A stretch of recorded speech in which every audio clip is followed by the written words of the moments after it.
30 minutes after takeoff, 35,000 feet above Georgia, Amara Jackson cradled her 6-month-old son Isaiah in first class, her dark skin glistening under the cabin lights. Claire Ramsey, a smug white flight attendant, stormed down the aisle, her crisp uniform screaming authority.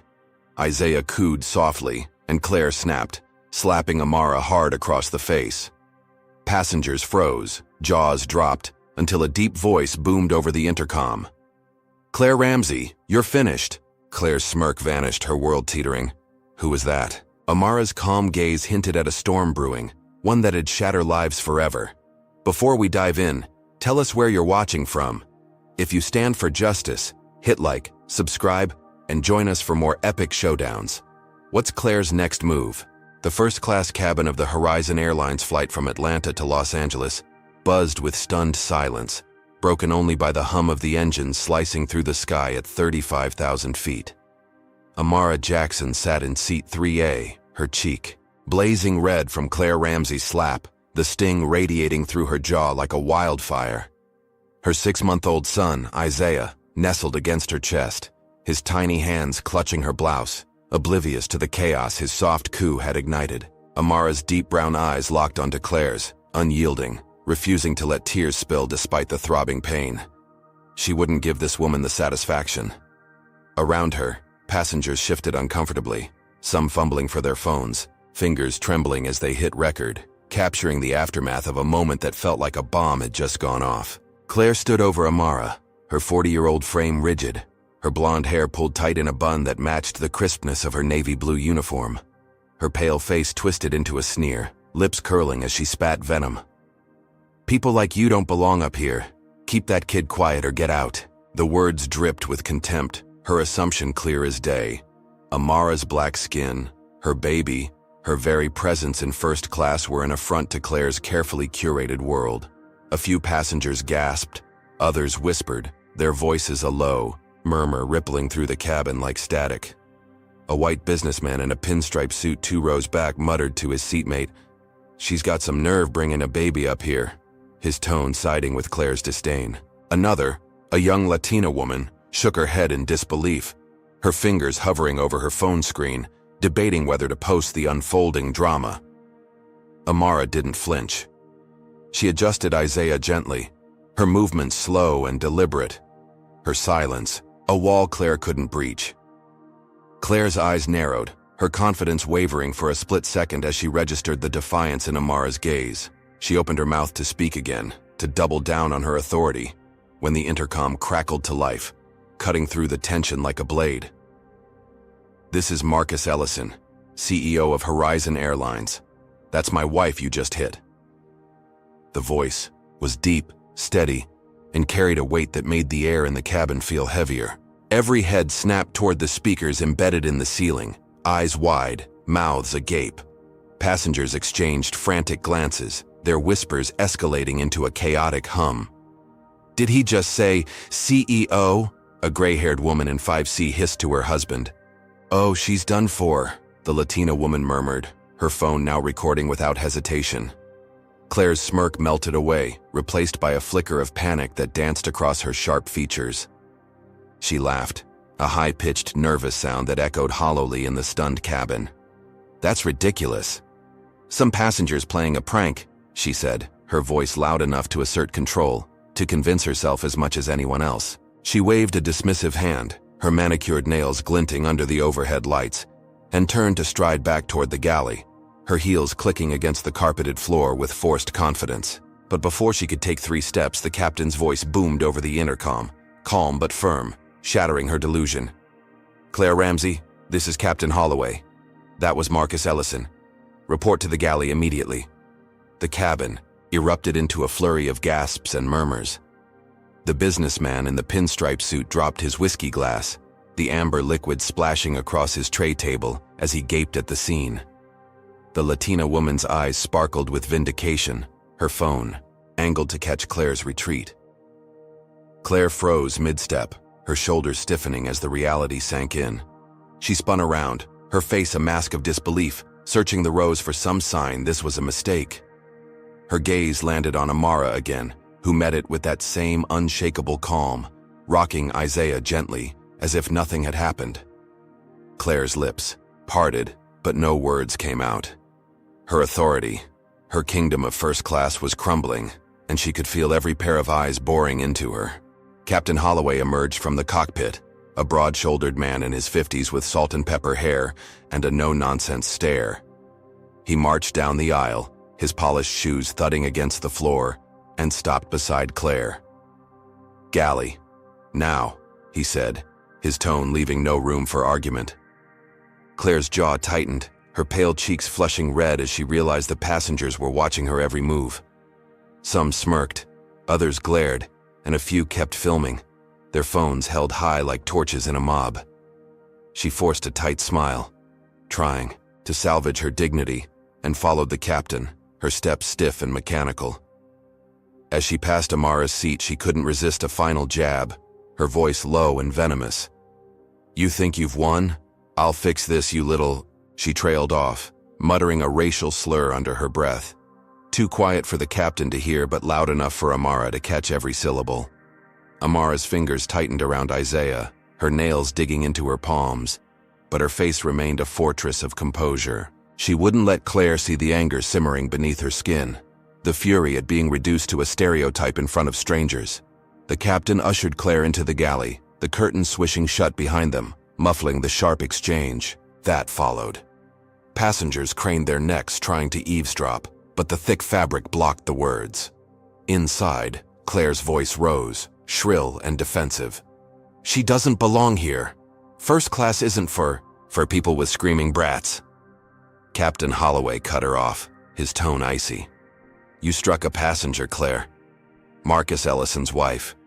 You're lucky you're not in cuffs right now." Back in the cabin, the mood shifted. The Latina woman lowered her phone, her expression softening as she leaned toward Amara. "You okay?" she asked, her voice gentle. Amara nodded, her lips curving into a faint smile, though her cheek still burned. "I've had worse," she said softly, her voice steady despite the chaos. The businessman in the pinstripe suit avoided her gaze, suddenly engrossed in wiping his spilled whiskey, as if ashamed of his earlier comment. A teenage boy across the aisle, his hoodie pulled low, gave Amara a thumbs up, his grin wide and conspiratorial. The support was fleeting, but real, a small boy in the storm Claire had unleashed. Claire, meanwhile, stewed in the galley, her mind racing. She leaned against the counter, her arms crossed tight, replaying the intercom announcement in her head. Marcus Ellison, CEO, husband. It didn't add up. How could that woman, with her cheap blouse and squirming kid, be married to the man who owned Horizon Airlines? Claire's worldview, built on rigid lines of who belonged where, cracked under the weight of the truth. She'd assumed Amara was an intruder, a nobody who'd scammed her way into first class. Now the power dynamic had flipped, and Claire hated it. Her fingers twitched toward her phone, tucked in her apron pocket. She'd fight this. She'd turn it around. Suspension, termination. Not if she could help it. The captain stepped out of the galley, leaving Claire alone with her plotting. He returned to the cockpit, his face grim, knowing this was only the beginning. Claire pulled out her phone, her thumbs flying across the screen as she texted her union rep, a wiry man named Ted she'd known for years. "They're trying to fire me over some black chick with a baby. Ellison's wife, they say. Total setup. Get me out of this." She hit send, her pulse pounding with defiance. She wasn't done yet. Not by a long shot. She'd make Amara pay for daring to sit in her domain, for daring to exist where Claire didn't think she belonged. In seat 3A, Amara rocked Isaiah, his soft breaths calming her racing heart. She touched her cheek, the slap still a fresh wound, but her mind was elsewhere. Marcus's voice over the intercom had been her lifeline, a promise of protection. She'd known he'd step in, but not like this. Not so publicly. She glanced out the window, the clouds streaking past like white flames, and whispered to herself, "She has no idea what's coming." Claire thought she'd humiliated Amara, stripped her of dignity in front of everyone. But Amara wasn't the one humiliated now. Claire's smug reign was teetering, and the fall would be brutal. The passengers settled back into their seats, some still stealing glances at Amara, others at the galley curtain where Claire hid. The cabin lights dimmed slightly, the flight cruising smoothly toward Los Angeles, but the tension hung thick, a storm cloud ready to burst. Claire's muttered slur echoed in Amara's mind, fueling a quiet resolve. She wasn't just a passenger caught in a racist outburst. She was Marcus Ellison's wife, and that meant power Claire couldn't fathom. The slap wasn't the end, it was the spark. And as the plane soared through the night, Amara knew the real fight was just beginning. The Horizon Airlines flight from Atlanta to Los Angeles sliced through the night sky, its engines a steady roar beneath the dimmed cabin lights 40 minutes from touchdown. In seat 3A, Amara Jackson sat with her 6-month-old son Isaiah pressed against her chest, his tiny breaths a faint rhythm against the chaos that had just erupted. Her cheek still pulsed with heat from Claire Ramsey's slap, a dull ache that throbbed in time with her heartbeat. But she kept her gaze fixed out the window, watching clouds twist like smoke against the endless black. She'd won, hadn't she? Marcus's voice over the intercom had turned the tables, stripping Claire of her smug control in front of everyone. Yet something gnawed at Amara's gut, a whisper of unease she couldn't shake. In the galley, behind the thick blue curtain, Claire Ramsey paced like a caged animal, her heels scuffing the linoleum floor. Her blonde bun had loosened slightly, a few strands falling across her flushed face, but her eyes burned with defiance. Captain Holloway stood before her, his broad frame filling the narrow space, his salt and pepper hair catching the faint glow of the overhead bulb. "You're suspended, Claire," he said, his voice a low growl, steady but sharp. "Conduct. Unbecoming. You struck a passenger, Marcus Ellison's wife no less. You're off this flight the second we land." The words hit Claire like a slap of her own, her pale hands clenching into fists at her sides. Suspended. Not fired, not yet. But a public stripping of her wings, her authority yanked away mid-flight. The cabin beyond the curtain buzzed with a new energy. Passengers, still reeling from Marcus's bombshell, shifted their focus. The Latina woman in 4B, her phone now resting in her lap, leaned across the aisle toward Amara. "That was unreal. You're tougher than she'll ever be," she said, her voice warm with admiration. Amara offered a small nod, her lips twitching into a tired smile. "Thank you," she murmured, adjusting Isaiah's blanket. The teenage boy in the hoodie, seated in 6C, piped up next, his voice cracking with excitement. "Man, she got wrecked. You see her face when the CEO spoke?" A ripple of laughter spread through the rows, lightening the air.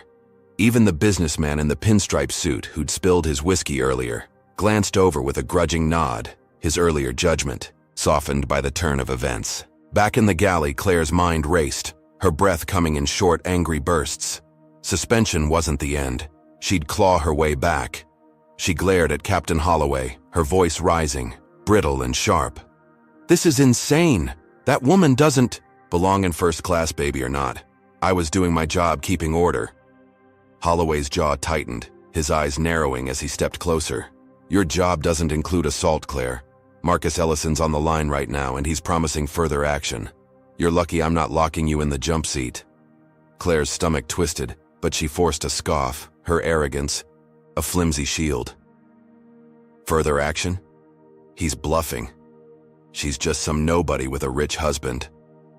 The captain didn't respond. He turned, brushing past the curtain, leaving Claire alone with her fury. She yanked her phone from her apron pocket, her fingers trembling as she typed a frantic message to Ted, her union rep. "Suspended mid-flight over that black chick. They're saying she's Ellison's wife. Total setup. Fight this, Ted. I'm not going down." She hit send, her pulse hammering in her ears.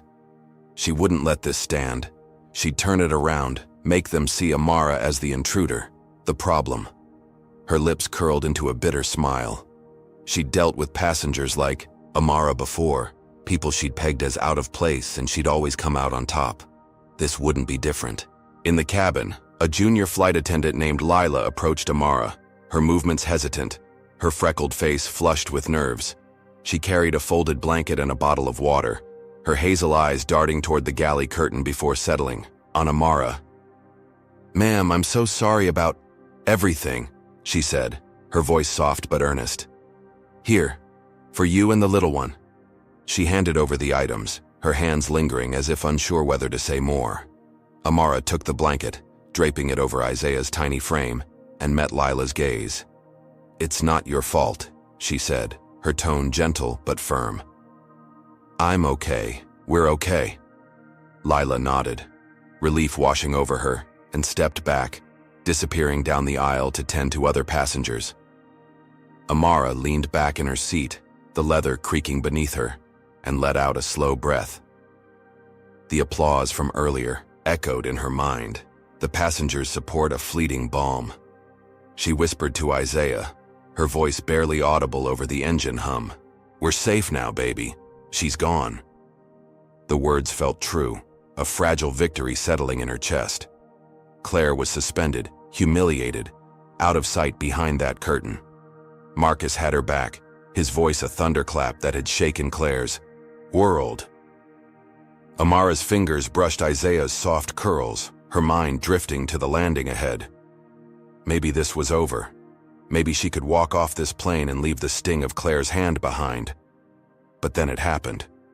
A faint ping sounded from the Latina woman's phone in 4B. She glanced at the screen, her eyes widening, and leaned toward Amara again, her voice urgent. "You need to see this." She turned the phone, revealing a video thumbnail. Claire's slap frozen mid-motion, Amara's stunned face in sharp focus. The title blazed in bold letters, "Racist Flight Attendant Owned." The view count ticked upward, 10,000, 20,000, 30,000, all mid-flight, spreading like wildfire across the internet. Comments flooded in below. "She deserved it. Horizon needs to fire her. That's Marcus Ellison's wife? Game over." Amara's breath caught, her victory suddenly sharper, more real. The world knew now. Claire couldn't hide. In the galley, Claire's phone buzzed. Ted's reply lighting up the screen. "On it. We'll push back. Suspension's not termination. Stay cool." She smirked, a flicker of triumph cutting through her rage. The union had her back. She'd spin this, make it Amara's fault, claim she'd been provoked. She didn't hear the captain's radio crackle in the cockpit, didn't catch Marcus's voice filtering through again, low and lethal. "Suspension's just the start, Holloway. She's done at Horizon. Make sure she knows." Holloway's response was curt. "Understood, sir." Claire, oblivious, leaned against the galley counter, plotting her next move, her fingers tapping a rhythm of vengeance. Amara stared at the phone screen, the viral video a double-edged sword. It was justice, yes, but it was exposure too. Her face, her pain, splashed across the internet for strangers to dissect. She handed the phone back, her hands steady despite the storm brewing inside her. "Thank you," she said to the Latina woman, who nodded, her expression fierce. "She's toast now," the woman replied, her voice thick with satisfaction. Amara wanted to believe it. Claire was suspended, the video was out, Marcus was in control. It felt like a win, a clean break from the nightmare that had unfolded 35,000 feet in the air. But that unease lingered, a shadow creeping into her relief. Claire's muttered slur replayed in her mind, the hatred behind it a promise of more to come. Amara hugged Isaiah closer, his warmth grounding her. She'd survived the slap, the humiliation, and now the world was on her side. Or was it? The plane dipped slightly, turbulence rattling the overhead bins, a jolt that mirrored the uncertainty in her gut. Claire wasn't the type to slink away. Amara knew that much, and as the landing gear hummed faintly in the distance, she couldn't shake the feeling that this false victory was just the calm before a bigger, uglier storm. Hey, you amazing viewers, what do you think? Comment number 1 if you agree Claire's suspension isn't enough, she needs to be fired for good. Or drop a 2 if you think Amara should have fought back right then and there. If you're raging at this injustice like we are, smash that like button, hit subscribe, and turn on notifications so you don't miss the next twist. This story's heating up and we need you with us. Will Claire slink away quietly, or is she cooking up something nastier than a slap? What's her next play? The Horizon Airlines flight from Atlanta to Los Angeles cruised steadily at 35,000 feet. The cabin lights casting a soft glow over the first-class seats, as the plane neared its final descent. Amara Jackson sat in 3A, her 6-month-old son Isaiah dozing against her chest, his tiny snores a fragile anchor in the storm that had erupted an hour ago. Her cheek still ached from Claire Ramsey's slap, a dull throb that pulsed beneath her skin. But the warmth of the blanket Lila had given her and the passengers' fleeting support had lulled her into a cautious calm. She glanced out the window, the city lights of Los Angeles twinkling below like scattered stars, and let herself believe the worst was behind her. Marcus's voice, the captain's orders, the viral video, it all pointed to Claire's defeat. Or so she thought. In the cramped crew area at the back of the plane, Claire Ramsey stood isolated, her suspension a fresh wound she refused to let heal. The thick curtain separated her from the passengers' prying eyes, but she could feel their judgment seeping through the fabric, a weight that fueled her fury. Her blonde hair hung loose now, strands clinging to her sweat-dampened forehead, her navy uniform wrinkled from pacing. She clutched her phone, its screen glowing in the dim light, her lifeline to a fight she wasn't ready to lose. Suspension wasn't enough to break her. She turned this around, make them all pay. Starting with Amara. Her fingers flew across the keyboard, crafting a message to Ted, her union rep. But this time it wasn't just a plea for help. It was a weapon. "She provoked me," Claire typed, her thumbs jabbing the screen with venom. "That black chick with the baby was screaming, disrupting everyone. I acted to protect the passengers. Now they're calling me racist? It's reverse racism, Ted. Spin it." She hit send, her lips twisting into a sneer as she imagined the chaos she'd unleash. She'd seen the viral video, her slap plastered, across the internet, but she wasn't about to let it define her. She'd rewrite the story, paint Amara as the villain, the entitled intruder who'd played the race card to ruin a hard-working white woman. Claire leaned against the wall, her breath steadying as she pictured the headlines shifting in her favor. She'd done this before, twisted truths to keep her power intact, and she'd do it again. The plane jolted slightly, a pocket of turbulence, rattling the overhead bins, and Claire's phone buzzed almost instantly. Ted's reply flashed up. "Got it. Posting on X now. We'll flip the narrative. Hang tight." Claire's smirk widened. Ted was fast, ruthless, a bulldog in a cheap suit who'd saved her from disciplinary hearings before. She scrolled to X herself, her heart racing as she typed her own post, her words dripping with calculated victimhood. "Attacked by a disruptive. Passenger in first class today. Baby screaming, mom refusing to cooperate. I acted to keep peace. Now I'm suspended? This is what happens when you enforce rules against the wrong people." She tagged Horizon Airlines, hit post, and watched. The likes trickle in, her chest swelling with defiance. Back in first class, Amara's moment of peace shattered. Lila, the junior attendant, hurried down the aisle, her freckled face pale, her hazel eyes wide with alarm. She stopped beside Amara, clutching her phone like it was a live grenade. "You need to see this," she said, her voice trembling as she thrust the device forward. Amara took it, her fingers brushing Lila's cold ones, and stared at the screen. X was ablaze with Claire's post, already at 500 likes and climbing. Ted's follow-up roared louder. "Claire Ramsey's a hero, targeted by a privileged passenger and her CEO husband. Reverse racism at its finest. Reinstate her now." Below, a flood of replies erupted, each more vicious than the last. Welfare queen snuck into first class. Typical, crying racism to get her way. Horizons caving to the woke. "Mob!" Amara's stomach dropped, her breath catching in her throat. The viral video, racist flight attendant owned, had been her shield, but now it was cracking. She scrolled further, her eyes stinging as racist trolls piled on. There, words a barrage of hate aimed straight at her. "Go back to the projects where you belong," one wrote. "Bet she's never worked a day in her life," another spat.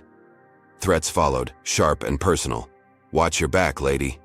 Someone needs to shut her up for good."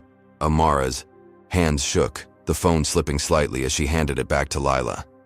"They're lying," she whispered, her voice tight, her calm fracturing under the weight of the onslaught. Lila's face crumpled, her voice barely audible over the engine hum. "I'm so sorry. This isn't right. She glanced toward the crew area, where Claire lurked unseen, and Amara followed her gaze. She couldn't see Claire, but she could feel her, a shadow gloating in the darkness. The passengers around her shifted, their earlier support wavering. The Latina woman in 4B frowned at her own phone, muttering, "This can't be true, can it?" The teenage boy in 6C, once grinning, now scrolled silently, his thumbs hovering as if unsure what to believe. The businessman in the pinstripe suit snorted, his skepticism returning. "Maybe she did push her too far," he grumbled, loud enough for Amara to hear.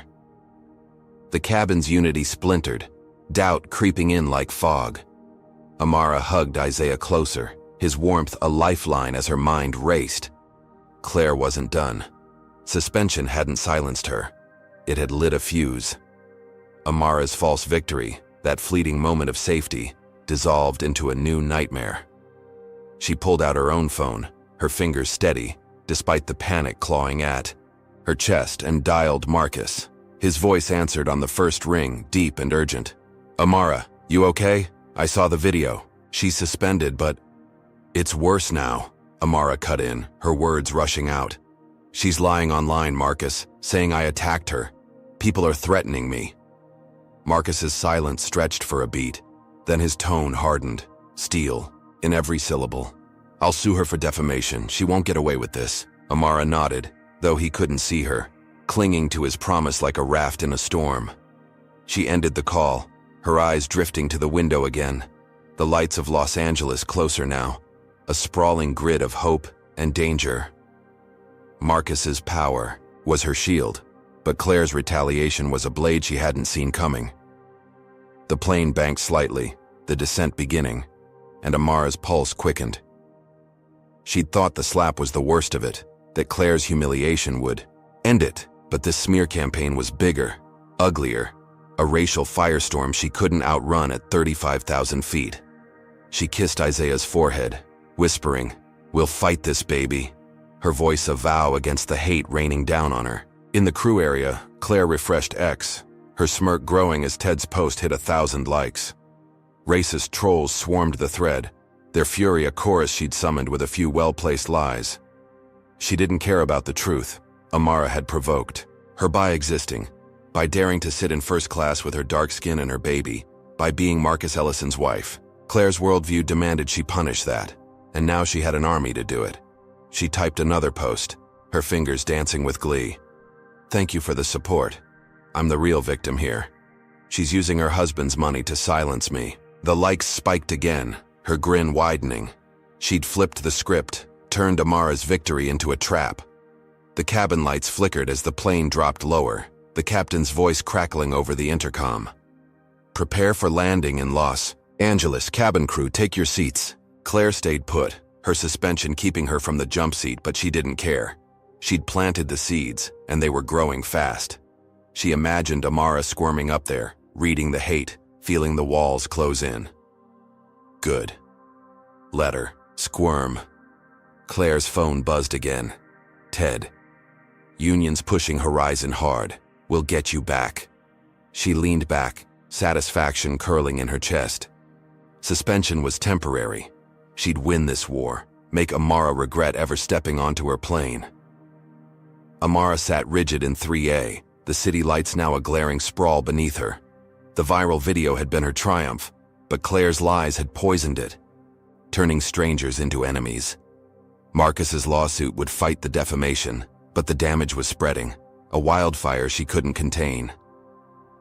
She glanced at Isaiah, his peaceful sleep a stark contrast to the chaos in her mind. She'd thought she was safe, that Claire's suspension was the end. Now, with every ping of a notification, she felt the ground slipping away. The plane's wheels whined as they lowered, the landing imminent. But Amara knew this was no escape. Claire's retaliation had begun, and it was only going to get worse. The Horizon Airlines flight from Atlanta to Los Angeles touched down with a sharp jolt, the wheels screeching against the runway as the plane slowed to a halt at the gate. Amara Jackson sat in seat 3A, her 6-month-old son Isaiah stirring against her chest, his soft whimpers breaking the silence that had settled over her during the final descent. Her cheek still burned from Claire Ramsey's slap, a lingering sting now overshadowed by the digital venom Claire had unleashed mid-flight. Amara's phone rested in her lap, its screen dark but heavy with the weight of the racist threats and lies she'd glimpsed before takeoff. She adjusted Isaiah's blanket, her fingers trembling slightly, and took a deep breath. The plane was her battlefield, but the terminal ahead promised safety. Marcus was waiting. She'd walk off this nightmare and leave Claire's hate behind. That's what she told herself. The cabin lights brightened, and passengers unbuckled their seatbelts, stretching and gathering their belongings with the casual ease of people untouched by the storm Amara had endured. The Latina woman in 4B offered a sympathetic nod as she stood, her phone tucked away, while the teenage boy in 6C flashed a quick grin, his hoodie shadowing his face. The businessman in the pinstripe suit avoided her gaze entirely, his earlier doubt hardened into indifference as he tugged his briefcase from the overhead bin. Amara rose slowly, her legs stiff from hours of tension, and hoisted her small diaper bag over her shoulder. She cradled Isaiah, his warmth steadying her, and stepped into the aisle. The jet bridge ahead, a tunnel to freedom. Claire Ramsey, confined to the crew area, watched from behind the galley curtain as passengers filed out. Her blonde hair hung in disarray, her uniform crumpled, but her pale eyes glinted with a vicious satisfaction. Suspension hadn't broken her, it had sharpened her edge. Her phone buzzed incessantly, X notifications piling up as her smear campaign gained traction. Ted's latest text glowed on the screen. Supporters are rallying at LAX, show them. You're the victim. We've got this. Claire's lips curled into a grin. She'd turned Amara's viral victory into a weapon, and now her army awaited. She stayed back, letting the captain and crew exit first, her presence a shadow ready to strike. Amara emerged from the jet bridge into the bustling Los Angeles terminal, the air thick with the hum of announcements and the shuffle of travelers. She scanned the crowd, searching for Marcus's familiar 6'4" frame, his broad shoulders a beacon she needed now more than ever. The glass walls reflected a sea of faces, but something felt off. A cluster of people near the gate stood too still, their eyes locked on her, their postures rigid. Then it hit her, a low chant rising from the group, growing louder with every step she took. Go back to coach, you don't belong. The words slammed into her like a fist, her breath catching as she froze mid-stride. The mob surged forward, a dozen strong, their faces twisted with rage Claire's lies had stoked. Men in trucker hats and women clutching purses waved handmade signs. Justice for Claire. No special treatment. Their voices overlapped, a cacophony of hate fueled by X-posts and Ted's rallying cries. She attacked a worker, a burly man bellowed, his beard flecked with spit. Welfare trash in first class, a woman shrieked, her blonde curls bouncing as she jabbed a finger at Amara. Cameras flashed, not from passengers now, but from the mob, their phones aimed to capture Amara's every flinch. Security guards, two lanky men in gray uniforms, rushed toward her, but the crowd pressed closer, their shouts drowning out the guards' calls to disperse. Amara clutched Isaiah tighter, his whimpers turning to cries as the noise engulfed them. Her heart pounded, her eyes darting for an escape. But the mob circled like wolves. You think you're better than us? A man in a red cap snarled, stepping within arm's reach. Amara's voice shook as she spoke, steady despite the fear clawing her throat. Back off, I'm just trying to leave. Her defiance only inflamed them, the chants morphing into slurs she'd seen online but never faced so raw, so close. Go back where you came from, they roared, their hatred a wall she couldn't breach. Claire emerged from the jet bridge then, escorted by a third security guard, her head high, her smirk barely concealed. She stayed at a distance, her arms crossed, watching the chaos unfold like a conductor admiring her orchestra. The mob spotted her, their cheers shifting to her defense. Claire's the real hero, a woman yelled, waving her sign high. Claire nodded subtly, her eyes locking with Amara's across the terminal, a silent taunt. I did this.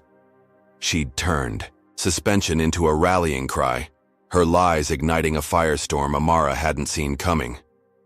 The guards pushed through, forming a flimsy barrier around Amara, but the crowd's fury didn't relent, their phones still rolling, live streaming her. humiliation. Then Marcus arrived.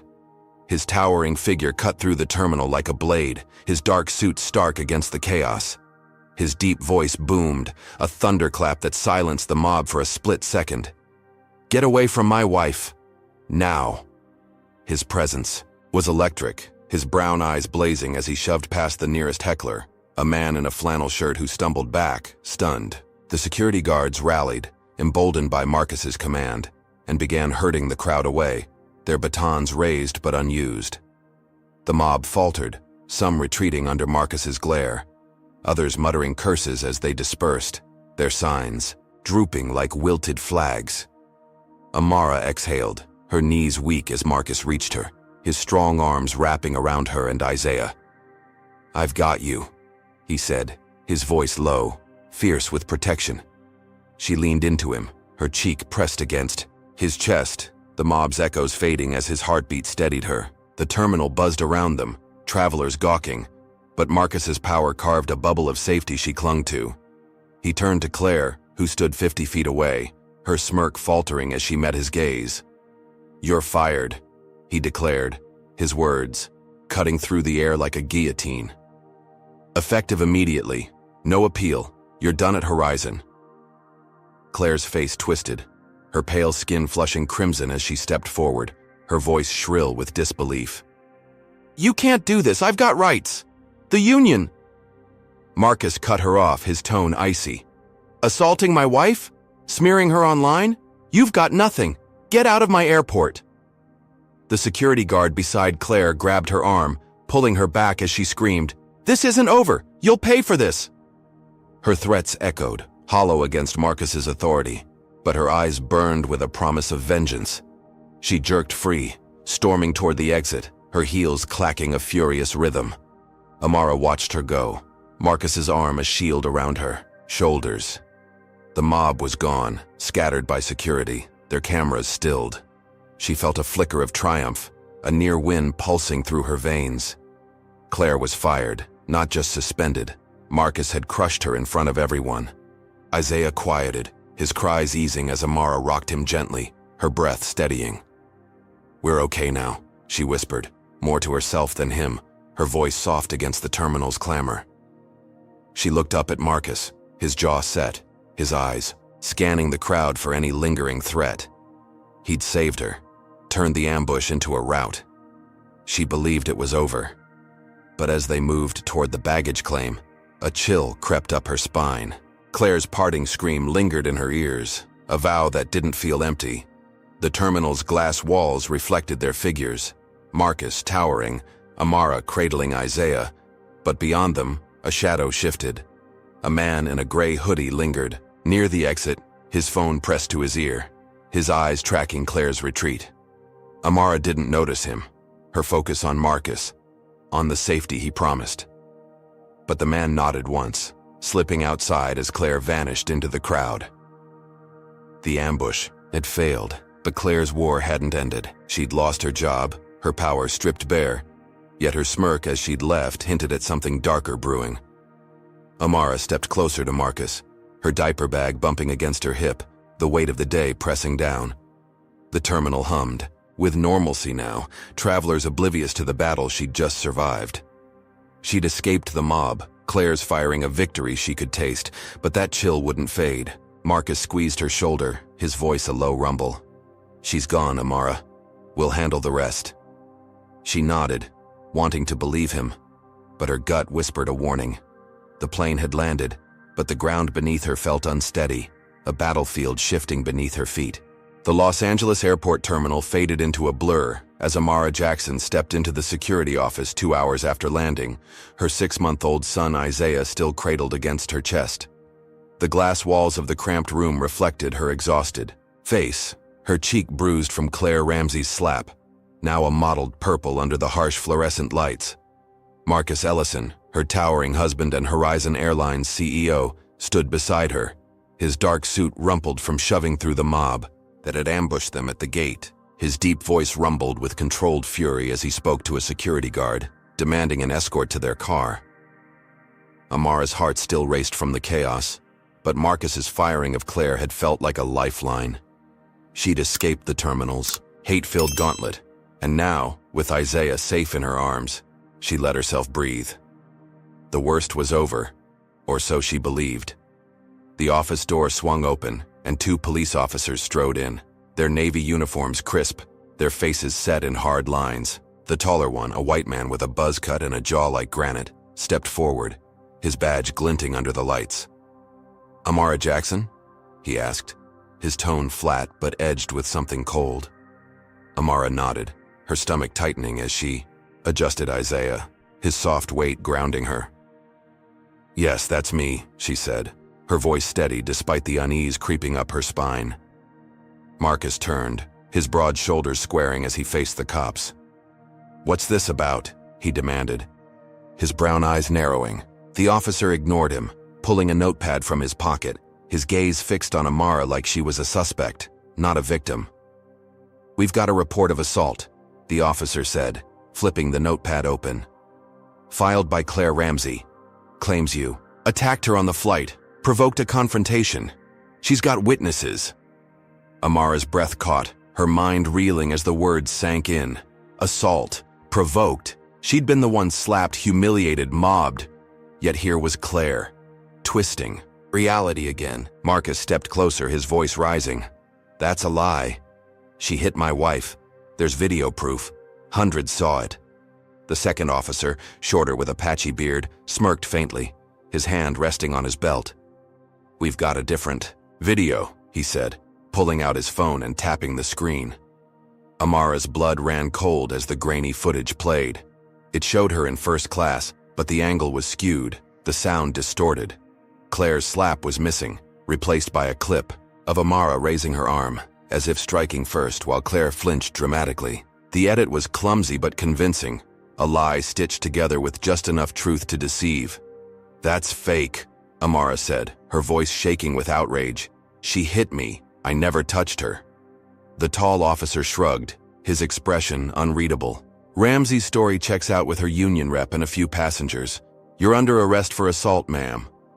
Before she could protest, he grabbed her arm, yanking Isaiah from her grip. Isaiah wailed, his cries piercing the air as the shorter officer took him, passing him to a startled security guard.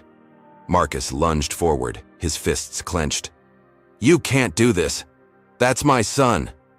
The tall cop shoved him back, his hand on his holster. "Step back, sir, or you're next."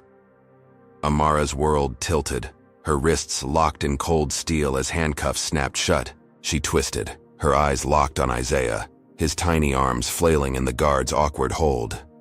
"Give me my baby," she shouted, her voice cracking with desperation. The cops ignored her, dragging her toward the door as Marcus roared, "This is a setup. I'll bury you for this." Claire watched from outside, half hidden behind a vending machine in the terminal hallway. Her blonde hair was tucked under a baseball cap, her fired status a fresh scar she'd turned into fuel.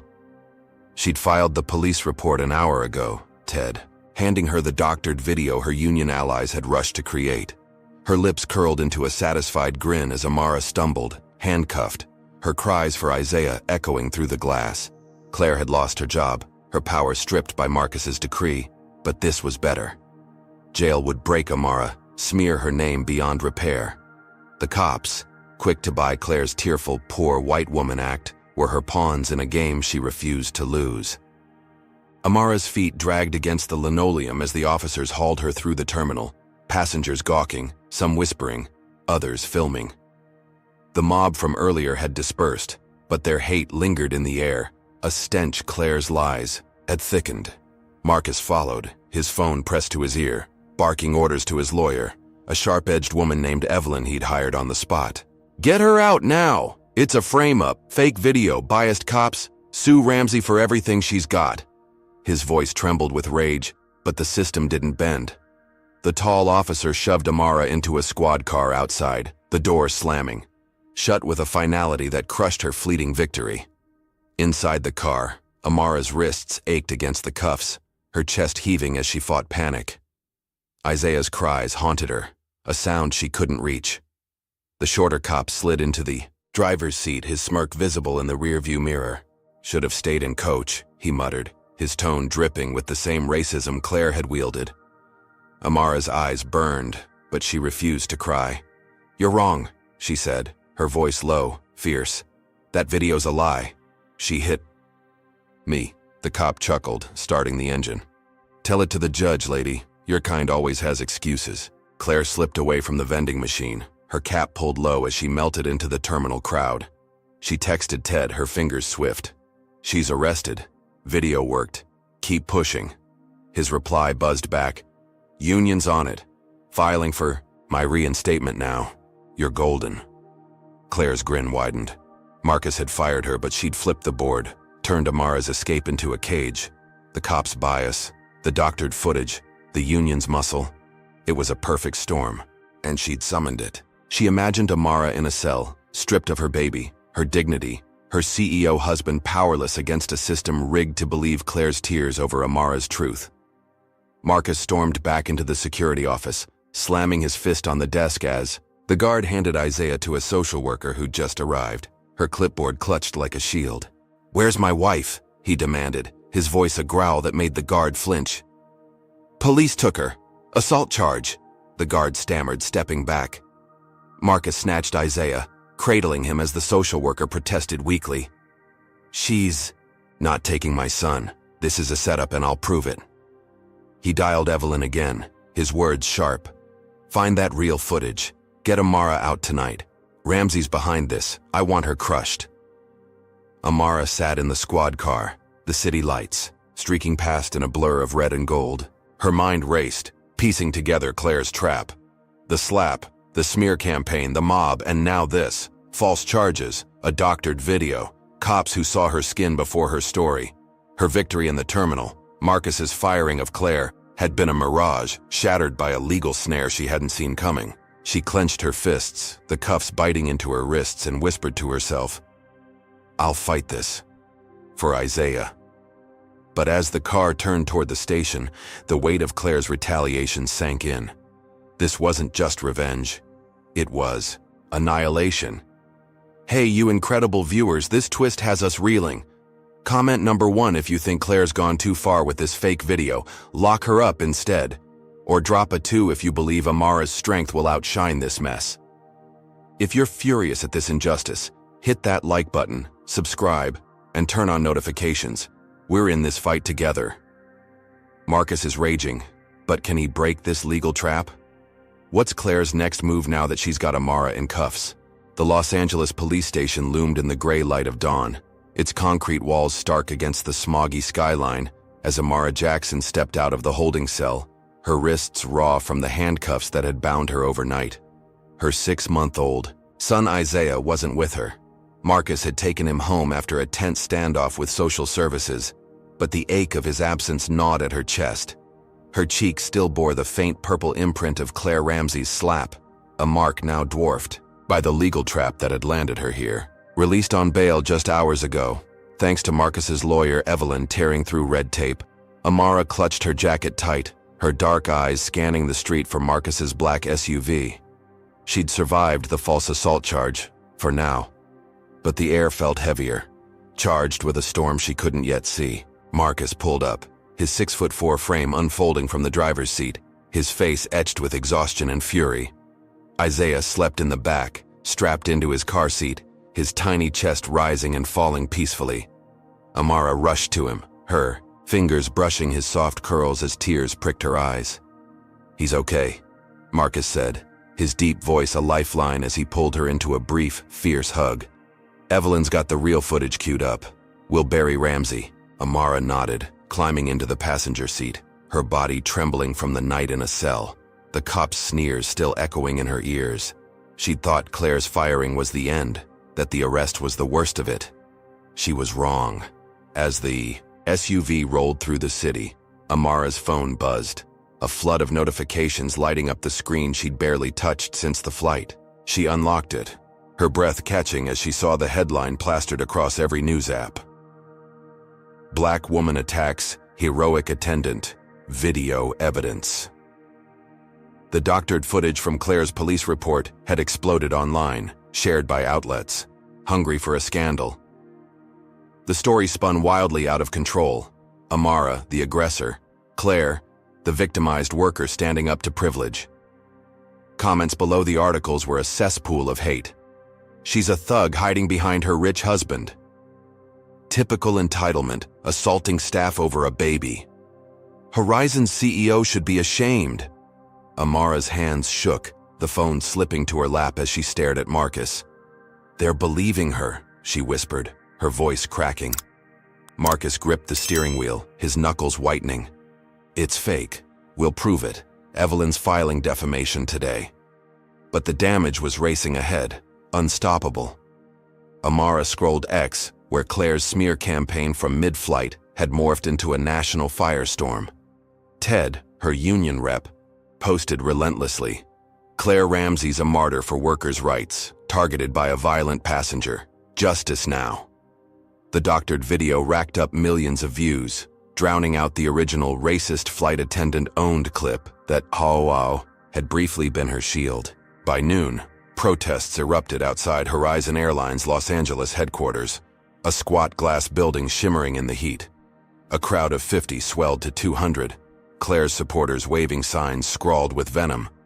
Justice for Claire. No VIPs over workers. Reinstate Ramsey, they chanted her name, their voices a roar that rattled the windows. News vans lined the street, cameras rolling as anchors spun Claire's narrative live.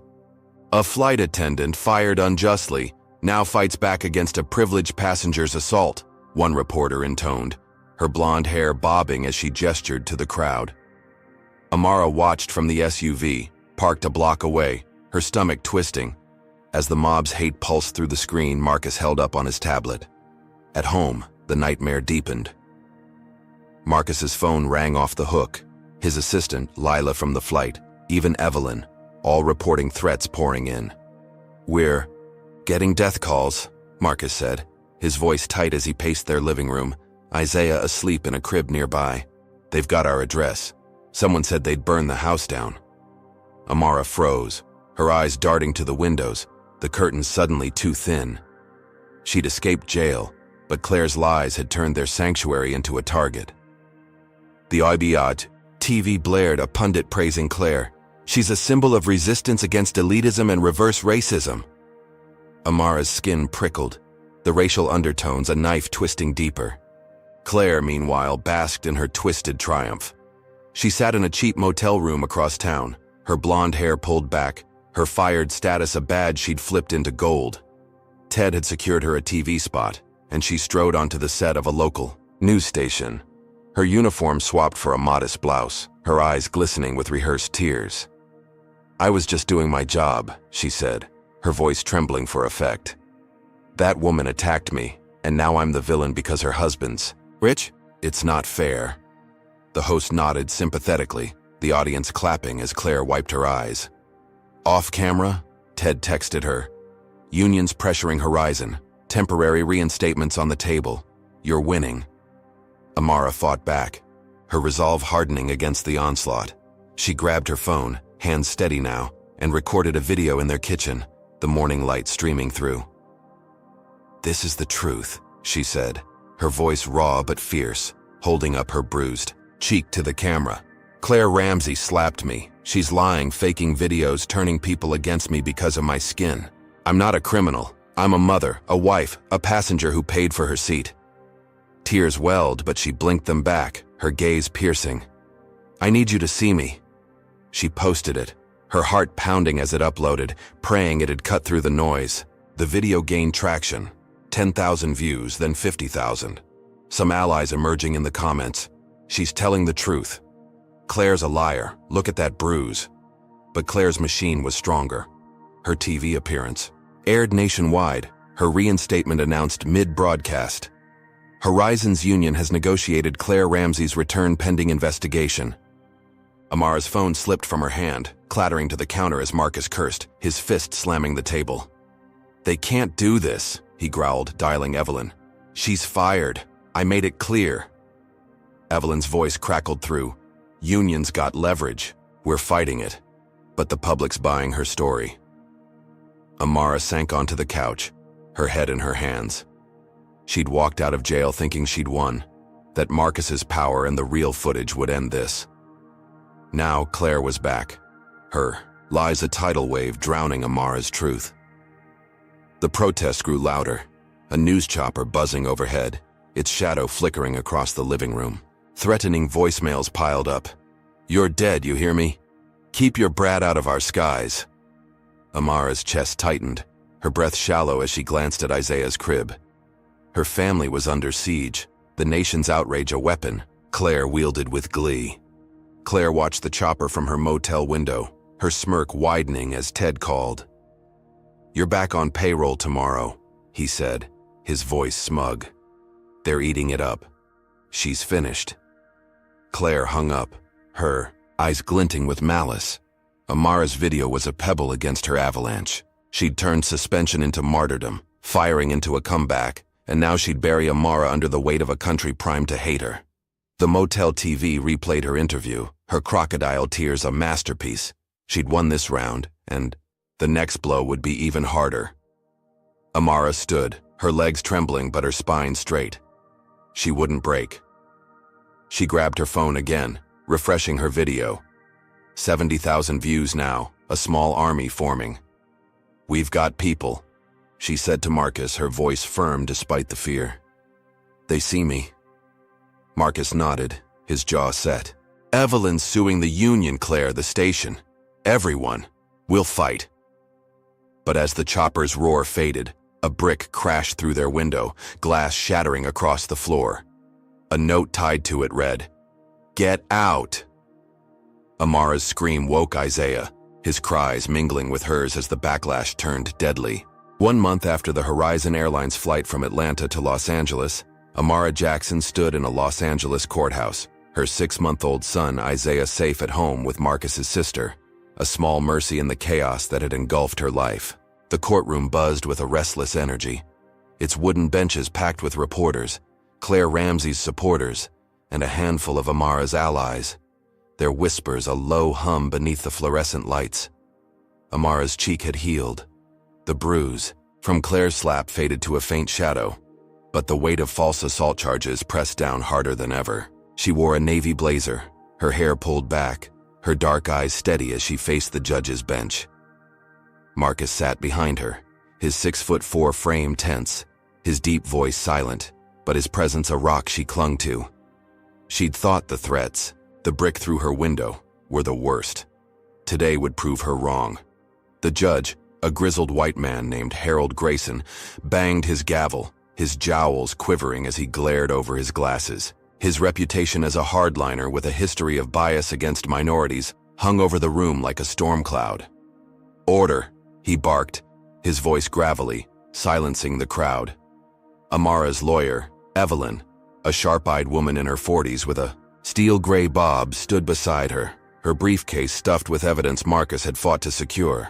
Across the aisle, Claire Ramsey sat at the prosecution table, her blonde hair neatly pinned, her modest gray dress a stark contrast to her fired flight attendant uniform. She dabbed her eyes with a tissue, her face a mask of victimhood as Ted, her union rep turned legal bulldog, whispered in her ear. The trial began, the assault case Claire had fabricated now a public spectacle. The prosecutor, a wiry man with a nasal voice, strode forward, holding up a tablet with the doctored video. On March 19th, Amara Jackson attacked Claire Ramsey, a dedicated flight attendant in first class, he declared, pressing play. The grainy footage rolled, Amara's arm raised, Claire flinching, the slap erased by clever edits. Gasps rippled through the courtroom, Claire's supporters nodding smugly, their signs from the protests. "Justice for Claire," tucked under their seats. Amara clenched her fists, her nails digging into her palms as the lie played out. "That's not what happened," she whispered to Evelyn, her voice trembling with fury. Claire took the stand next, her performance Oscar-worthy. She clutched the tissue, her voice quavering as she leaned into the microphone. "I was just doing my job, keeping first class peaceful." She came at me, yelling, swinging her arm. I feared for my life. Tears spilled down her cheeks, her pale eyes wide with rehearsed terror. Ted patted her shoulder, his grin barely concealed as the jury, mostly white, their faces stern, leaned forward, eating it up. Judge Grayson nodded slightly, his pen scratching notes, his bias a silent tilt in Claire's favor. Amara's stomach twisted, her breath shallow as she watched the room turn against her. She'd survived jail, the mob, the threats, but this was a guillotine poised to drop. Evelyn rose, her voice cutting through the tension like a blade. "Objection, Your Honor. That video's been manipulated. We have the original footage proving Ms. Ramsey assaulted my client." She held up a USB drive, her posture unyielding, but Grayson's eyes narrowed, his gavel hovering. "Where's this alleged evidence?" he snapped, his tone dripping with skepticism. Evelyn stepped forward, inserting the drive into the courtroom system, but the screen flickered, then went black. "Technical difficulties," a clerk muttered, fumbling with cables. Evelyn's jaw tightened, her eyes darting to Marcus, who gripped the bench rail, his knuckles white. "This is sabotage," he hissed, loud enough for the jury to hear. The real footage, security cam proof of Claire's slap, had disappeared. A glitch too convenient to be chance. Claire's smirk flickered as she wiped her eyes, her allies in the union likely behind the tampering. The prosecutor pounced, waving the USB away. No evidence, no credibility, the defendant stalling. Grayson banged his gavel again, his voice booming. "Enough. We proceed with what's before us." Amara's heart sank, her mind racing. The jury's faces hardened, their doubt shifting to conviction, as Claire's sobs filled the silence. She was doomed. Jail loomed, her name a punching bag for a nation Claire had turned against her. Marcus couldn't take it. He surged to his feet, his deep voice thundering through the courtroom. "This is a sham. That judge is corrupt. Ramsey's lying and you're letting her." The gallery erupted, Claire's supporters shouting, "Sit down!" while reporters scribbled furiously. Grayson's face reddened, his gavel slamming like a gunshot. "Order! Mr. Ellison, you're in contempt." Bailiffs moved toward Marcus, but his outburst cracked the room's tension. A juror, a young black woman in the back row, frowned, her eyes flickering to Amara with a hint of doubt. Another, an older man, shifted uncomfortably, his pen pausing. Amara felt a spark of hope, her breath steadying as Evelyn whispered, "He's swaying them. We've got a shot." Claire's mask slipped for a split second, her eyes narrowing as Marcus sat, his glare locked on her. She'd played the victim flawlessly, but his rage had pierced her act. Ted leaned over, his voice urgent. "Stick to the script. We've got this." Claire nodded, dabbing her eyes again, but the jury's shift unnerved her. She'd banked on Grayson's bias, the missing footage, the public's hate. Yet Amara's quiet strength and Marcus's defiance were chipping at her wall. The prosecutor called a recess, the courtroom emptying as whispers swirled.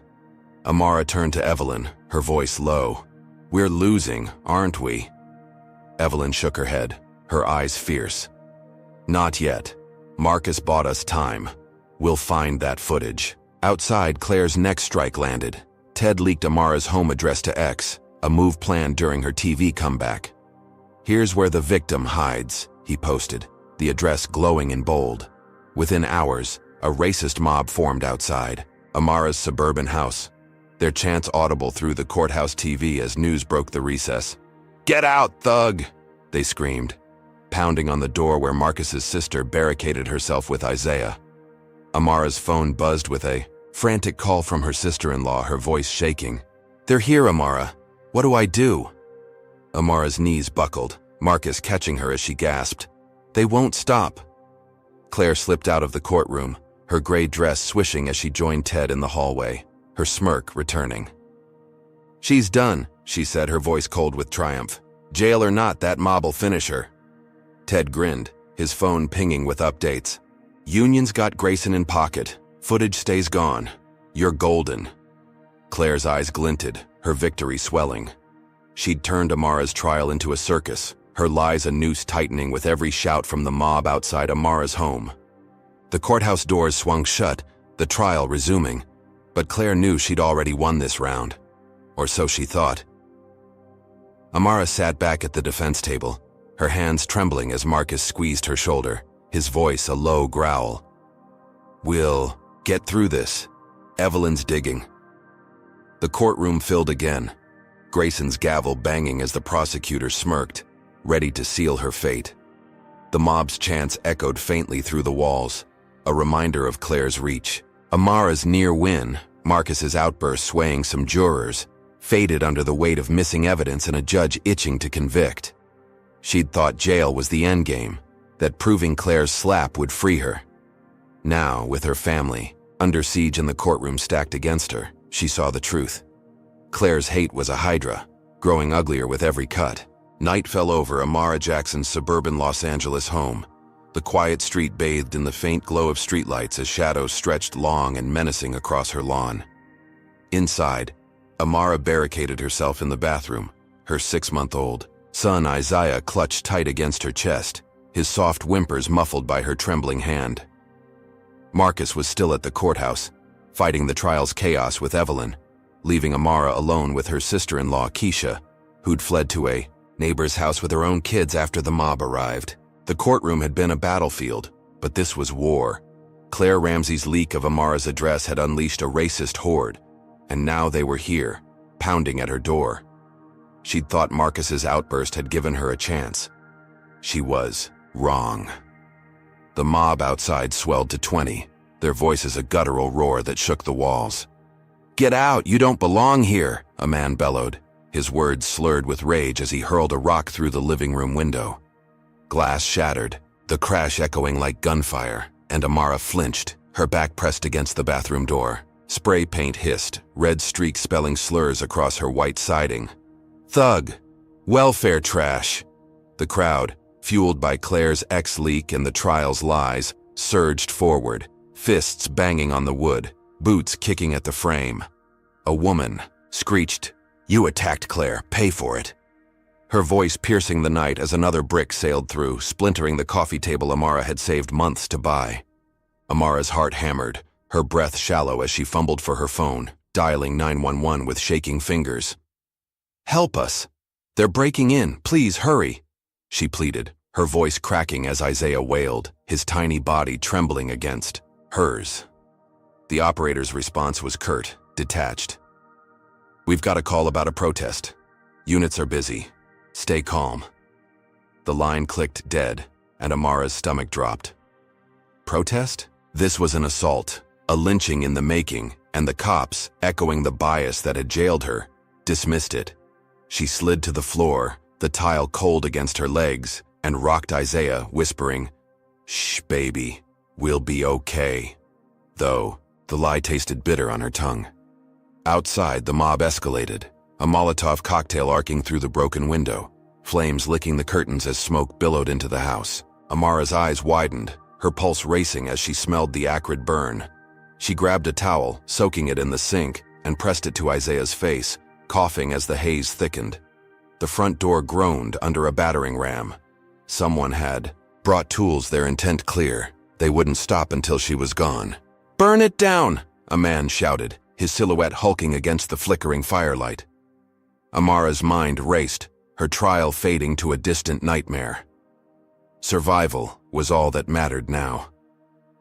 Claire watched from a safe distance, parked in a rental car 2 blocks away, her blonde hair hidden under a hoodie, her pale eyes glinting with vicious glee. The news played on her phone, a live feed of the mob's chaos, reporters framing it as outrage over the Jackson trial. She smirked, texting Ted, "They're at her house. She's finished." His reply buzzed, "Perfect. Grayson's leaning our way. You're back tomorrow." Claire leaned back, the glow of flames reflecting in her windshield. She'd lost her job, faced suspension. But this, Amara's home in ashes, her life in ruins, was sweeter than any reinstatement. She'd broken her, and the mob was her fist.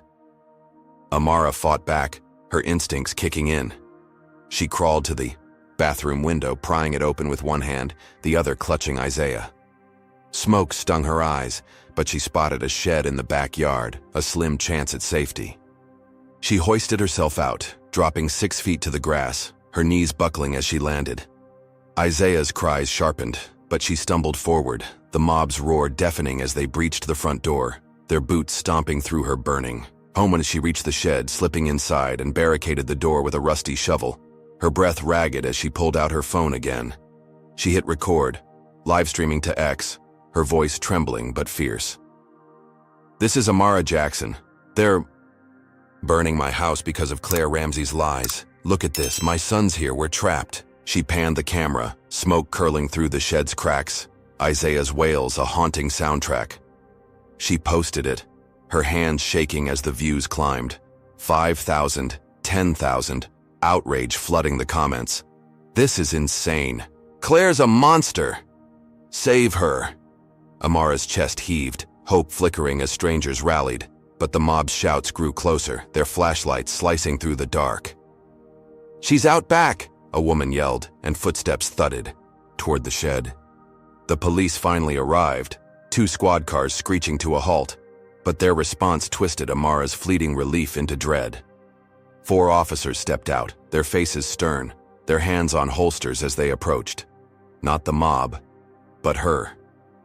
"Amara Jackson?" one called, his voice sharp as he kicked the shed door open, flashlight blinding her. "You're under arrest for inciting a riot." Amara's jaw dropped, her phone still streaming as she clutched Isaiah. "What? They attacked me," she shouted, but the officer grabbed her arm, yanking her up, the live stream capturing his sneer. "Tell it to the judge, troublemaker," he snapped, cuffing her as the mob cheered, flames roaring behind them. Claire's grin widened in her car, the newsfeed cutting to Amara's arrest, the anchor's voice grim. Jackson apprehended after inciting violence at her residence. Claire laughed, a cold, triumphant sound as Ted texted, "Genius. She's toast." She'd turned Amara's home into a war zone, her livestream into a noose, and the cops, primed by her narrative, into her executioners. The mob dispersed, their work done, leaving Amara's house a smoldering ruin. Claire started her engine, driving off into the night, her victory a blaze she'd stoked to perfection. Amara was broken, arrested again, her family shattered. She'd never recover. Amara sat in the squad car, cuffs biting her wrists, Isaiah screaming in a social worker's arms nearby. Her live stream had hit 50,000 views, outrage spreading, but it hadn't saved her. The officer smirked in the front seat, muttering, "Should have stayed quiet." Amara's eyes burned with tears she refused to shed, her mind racing. She'd escaped the flames, turned the mob's attack into a plea for help, but Claire's trap had snapped shut. The trial, the threats, the fire, all led to this, a second arrest that crushed her courtroom hope. As the car pulled away, her home a charred skeleton against the sky, she whispered, "I won't stop," a vow against the darkness swallowing her. Hey, you fierce viewers, this is next level madness. Comment number 1 if you think Claire's mob deserves jail time for torching Amara's life. Justice can't wait. Or drop a 2 if you believe Amara's livestream will turn the tide against this hate. If you're screaming at this outrage like we are, smash that like button, subscribe, and hit notifications. We're riding this storm with you. Amara's down, but not out. Can her voice break through the ashes? Or will Claire's fire burn her to the ground? The Los Angeles County Jail swallowed Amara Jackson whole the morning after her home burned, its gray walls closing in as she stumbled through intake. Her wrists chafed raw from the handcuffs that had bound her during the mob's attack. Her 6-month-old son Isaiah was gone, taken by Child Protective Services after her arrest for inciting a riot, a charge born from Claire Ramsey's twisted lies and the cops' refusal to see her as a victim. Her navy blazer was replaced by an orange jumpsuit, her hair tangled from the night's chaos, her dark eyes hollow but unyielding. She'd live-streamed the invasion, turned the mob's hate into a cry for help, and thought the world's outrage would save her. Now, locked in a cell, she faced a hell she hadn't imagined. The holding area stank of bleach and despair, its concrete floor cold under her bare feet as guards shoved her forward. 2 officers, both white, loomed over her, their badges glinting in the dim light. The taller one, a beefy man with a shaved head, sneered as he tossed her a thin blanket. "You don't belong anywhere, do you?" he said, his voice thick with the same contempt Claire had spat on the plane. The shorter guard, wiry with a scar across his cheek, chuckled, leaning close. "Ramsey's a hero around here. You're just trash she took out. Amara's stomach twisted, her breath shallow as she clutched the blanket, refusing to let their words break her. She was shoved into a cell block, the iron bars clanging shut behind her, locking her in with a dozen other women. The air buzzed, with tension, eyes tracking her every move. A group of inmates, their faces hardened by time, whispered as she passed, their voices low but venomous. "That's her. The one who attacked Claire," one muttered, her tattooed arm flexing as she cracked her knuckles. Amara's livestream had gone viral, over 100,000 views now. But here, Claire's narrative reigned.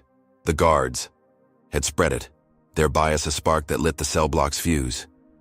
Amara kept her head high, her jaw set, but fear coiled tight in her chest. The attack came at dusk, the cell block lights flickering as dinner trays clattered. 3 inmates cornered her near the bunks, their movements swift, rehearsed. The leader, a stocky woman with a shaved head and a scar slicing her brow, grabbed Amara's arm, twisting it hard. "Claire's got friends here," she hissed, her breath hot against Amara's face. "You're done."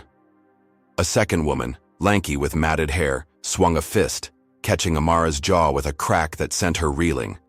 The third, wiry and silent, kicked her ribs, the pain exploding as Amara crumpled, her gasps drowned by their grunts. The guards watched from the catwalk, their radios silent, their smirks visible through the bars. Amara curled into a ball, protecting her core as blows rained down, her mind screaming for Isaiah, for Marcus, for air. Blood trickled from her lip, her vision blurring, but she wouldn't beg.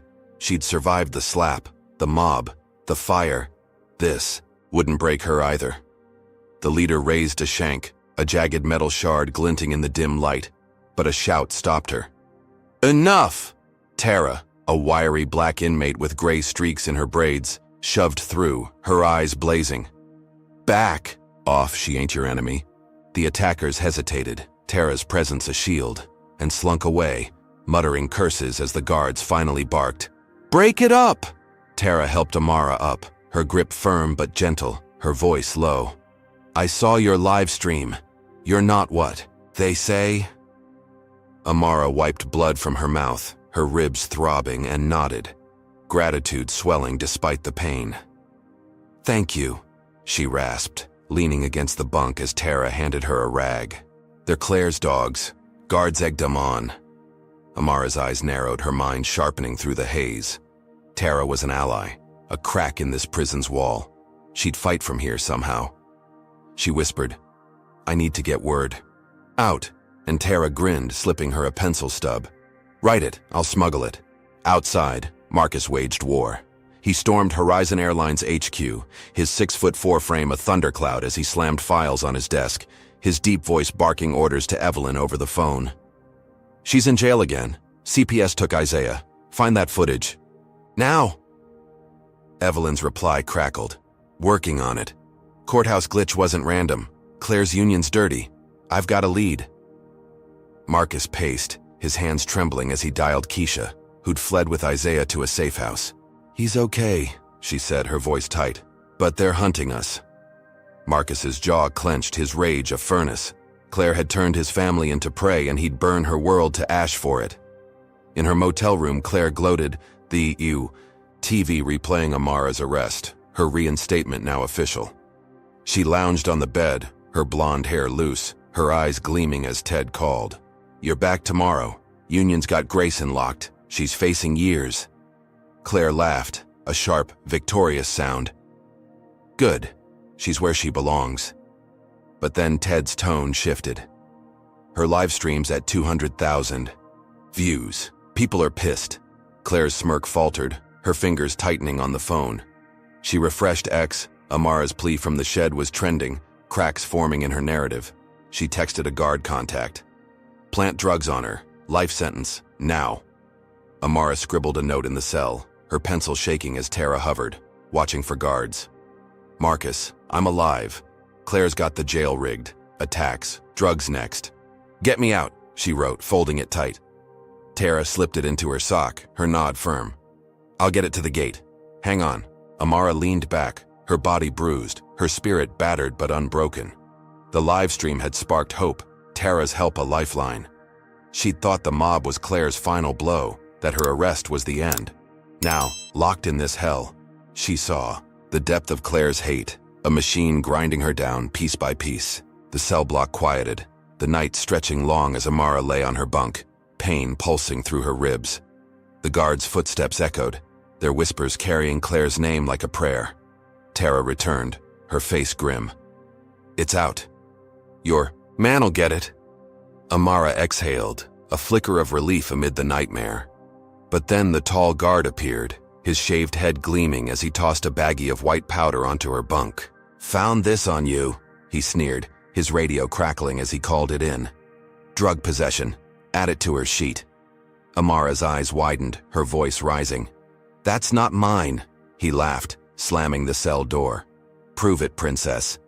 Claire's bribe had landed, the guard her puppet in a play to bury Amara for life. The cell block stirred, inmates watching as Amara stood, the baggie a death sentence in her hands. She tossed it back, her voice steel. "You won't win this." The guard smirked, walking off, but Tara's eyes met hers, a silent vow to fight. Amara's livestream had rallied strangers, Marcus was closing in. Yet here, in this cage, Claire's claws sank deeper. The trial, the fire, the arrest, all paled against this prison hell, a nightmare she'd barely survived, with worse looming. On the horizon. 2 days after Amara Jackson's jail nightmare began, the Los Angeles County Jail buzzed with a restless hum, its gray corridors echoing with the clatter of trays and the shouts of inmates. Amara sat on her bunk, her 6-month-old son Isaiah, still lost to CPS, her bruised body aching from the inmate attack, her orange jumpsuit stained with dried blood. The baggie of drugs Claire Ramsey's guard had planted lay confiscated, a life sentence looming over her like a guillotine. Tara, her wiry ally with gray-streaked braids, hovered nearby, her eyes scanning the cell block for threats. Amara's livestream plea from the shed had hit 300,000 views, a distant spark of hope. But here, in this concrete hell, Claire's claws held tight. She'd thought Tara's smuggled note would reach Marcus. She was about to find out. Outside, Marcus Ellison stormed through Horizon Airlines HQ, his 6'4" frame a whirlwind of rage as he clutched Tara's note, its pencil scrawl a lifeline from Amara. "Marcus, I'm alive. Claire's got the jail rigged. Attacks. Drugs next. Get me out." His deep voice boomed across the sleek office, his dark suit creased from sleepless nights. "Evelyn, it's confirmed. Claire bribed a guard. Drugs planted. Shut this down now." Evelyn, his sharp-eyed lawyer, stood at his desk, her phone pressed to her ear, her steel-gray bob glinting under the lights. "Got a whistleblower. Union." "Insider." The footage resurfaced, too. "We're moving," she said, her tone a blade cutting through the chaos. Marcus acted fast, his fury a furnace driving him. He called a press conference, his towering presence dominating the HQ lobby as cameras flashed, reporters jostling for sound bites. "Claire Ramsey's done," he declared, his voice a thunderclap. "She assaulted my wife, framed her, burned our home, and now she's rigging jail. I'm shutting her union contract. Every ally she's got at Horizon is fired, effective, immediately." The room erupted, gasps and murmurs rippling as he held up the real footage. HD security cam proof of Claire's slap, recovered from a backup Evelyn's team had unearthed. The video played on a giant screen. Amara's stunned face clear, Claire's hand striking with vicious intent. The tide turned, gasps turning to outrage. Claire, reinstated and smug, strutted into Horizon's LAX crew lounge that morning, her blonde hair pinned tight, her uniform crisp again. She'd gloated in her motel, her TV interviews a victory lap, her drug plant a masterstroke. But the lounge TV blared Marcus's conference, her smirk vanishing as his words sank in. "Fired?" she whispered, her pale hands trembling as co-workers stared, some backing away, others glaring. Ted burst in, his wiry frame sweating, his phone buzzing with union panic. "They've got the footage, Claire. Contracts toast, Grayson's wavering." Her stomach dropped, her eyes darting to the screen as Amara's slap replayed, her lie exposed in brutal clarity. In jail, Amara felt the shift. The tall guard with the shaved head stormed past her cell, his face red, his radio crackling with orders. "Ramsey's out. Ellison's cleaning house," a voice snapped through static. The inmates who'd attacked her exchanged uneasy glances, their bravado fading as Tara grinned, her voice low. "Your man's a beast. Note worked." Amara's chest swelled, her bruises pulsing with renewed hope. The cell block buzzed, guards scrambling, the planted drug suddenly a liability. Evelyn's whistleblower had flipped, naming Claire's guard, and the real footage hit X, 500,000 views in hours, drowning Claire's doctored lie with truth. The courthouse reconvened that afternoon, Judge Grayson's jowls quivering as Evelyn strode in, the HD footage loaded on a new drive. "Your Honor, this proves my client's innocence," she said, her voice steel as the slap played, Claire's, hand unmistakable. Grayson's bias cracked, his pen stilling as the jury gasped, the young black woman nodding fiercely, the older man's face paling. The prosecutor stammered, This changes nothing." But his voice faltered. Grayson banged his gavel, his tone grudging. "Charges dismissed. Jackson's free." Amara's cuffs clicked off, her wrists raw but her spirit soaring as she walked out, the jail doors slamming shut behind her. Marcus met her at the gate, his arms engulfing her. Isaiah nestled in a carrier against his chest. "You're home," he said, his deep voice breaking as she kissed Isaiah's forehead, tears spilling free. Crowds cheered beyond the fence, her livestream army chanting her name, signs waving. Amara's truth wins. She'd survived Claire's hell, slap, fire, jail, drugs, and emerged, her bruises a badge of resilience. The footage, Marcus's purge, Tara's note, it had all collided to break Claire's grip. Amara breathed deep, the air sweet with freedom, believing the nightmare was over. But Claire wouldn't quit. Holed up in her motel, her reinstatement revoked, her union gutted, she raged, her blonde hair wild as she scrolled X, the real footage a viral dagger in her gut. Ted called, his voice frantic. "You're done, Claire. Ellison's untouchable now." She slammed the phone down, her eyes burning with defiance. She dialed a new number, a gravelly voice answering. "Yeah? It's Ramsey," she hissed. "Killer. Tonight. I'll pay double." The hitman grunted. "Consider it done." Claire smirked, her loss a spark for a deadlier fire.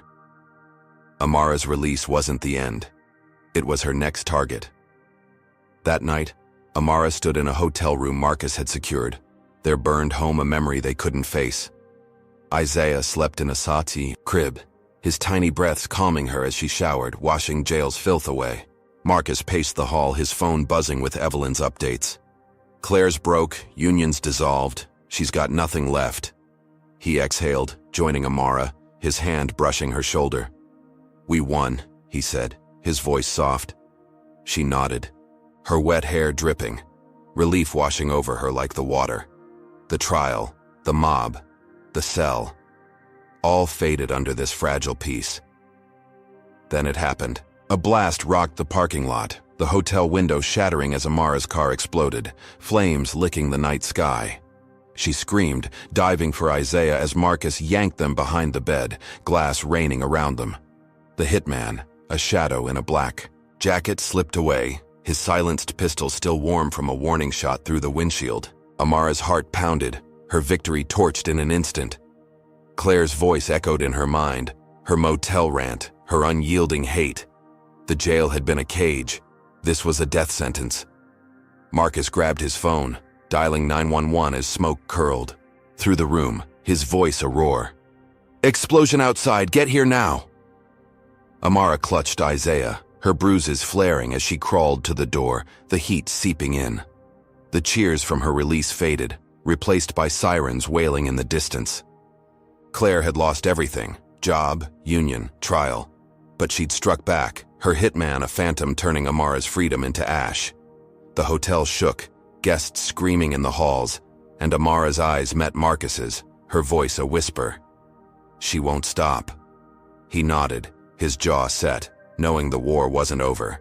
Midnight draped Los Angeles in a shroud of haze, the hotel parking lot ablaze as Amara Jackson crouched behind the bed, her 6-month-old son Isaiah clutched tight against her chest. The explosion of her car had shattered the window, glass shards, glinting like jagged stars across the carpet. The acrid stench of gasoline and smoke flooding the room. Marcus Ellison, her towering husband, shielded them, his 6'4" frame taut with fury as he scanned the wreckage outside. His deep voice, a low growl, "Stay down, Amara." Her bruises from jail throbbed, her orange jumpsuit swapped for a hotel robe, but her dark eyes burned with resolve. Claire Ramsey's hitman had struck, turning her release into a death trap. She wouldn't let it end. Here. Flames roared in the lot below, the mangled husk of Amara's sedan a fiery beacon as hotel guests screamed, fleeing down hallways clogged with panic. Sirens wailed in the distance, too far to save them now. A shadow moved outside. A man in a black jacket, the hitman Claire had hired, his silenced pistol glinting as he crept toward the hotel stairwell. Amara's heart pounded, her breath shallow, as she whispered to Isaiah, "Shh, baby, we're okay." His whimpers soft against her racing pulse. Marcus grabbed a lamp, yanking its cord free, his hand steady despite the chaos. "He's coming up," he said, his tone lethal, ready to fight.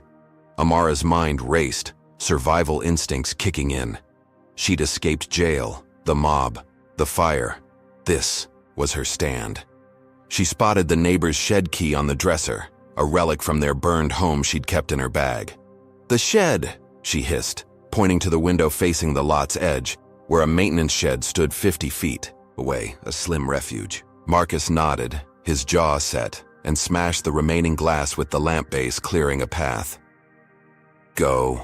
I'll hold him off," he said, his eyes locking with hers. A silent vow. Amara kissed Isaiah's forehead, her legs trembling but her will iron, and climbed out, dropping to the grass with a thud that jarred her ribs. The hitman reached the third-floor hallway, his boots silent on the carpet, his pistol raised as he scanned room numbers. Marcus waited inside, lamp in hand, his breath steady as the door creaked open.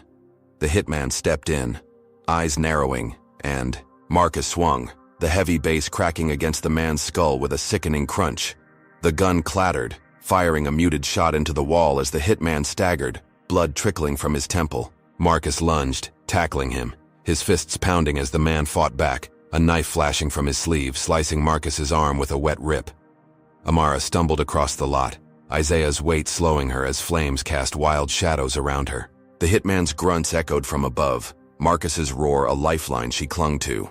She reached the shed, kicking the door open, its rusty hinges groaning as she slipped inside. Tools littered the floor, shovels, a crowbar, a coil of rope. Her eyes darting for a weapon, she grabbed the crowbar, her hands slick with sweat, and wedged it against the door, barricading it as footsteps thudded closer. The hitman had broken, free, shoving Marcus aside, his knife dripping as he leapt from the window, landing with a roll in the gravel below. Claire watched from a safe house across town, a dingy apartment she'd rented with her last cash, her blonde hair tangled, her pale face lit by her phone's glow. The hitman's text buzzed. "Car's gone. She's in the shed." Her lips curled, her voice a hiss. Finish her. She'd lost her job, her union, her trial. But this, Amara's death, would be her win. The news looped the explosion, framing it as unrelated vandalism. But Claire knew better. Her manifesto, a racist screed she'd drafted to rally. Her followers sat ready on X, a final blow to ignite chaos if the hitman failed. She wouldn't accept defeat, not yet. Amara pressed against the shed wall, Isaiah's cries hushed by her trembling hand as the hitman prowled outside, his silhouette a specter in the firelight. He kicked the door, the crowbar bending but holding, his growl audible through the wood. "Come out or I burn it down," he snarled, his knife scraping the frame. Amara's mind flashed. Jail, the mob, the planted drugs, she'd outsmarted worse.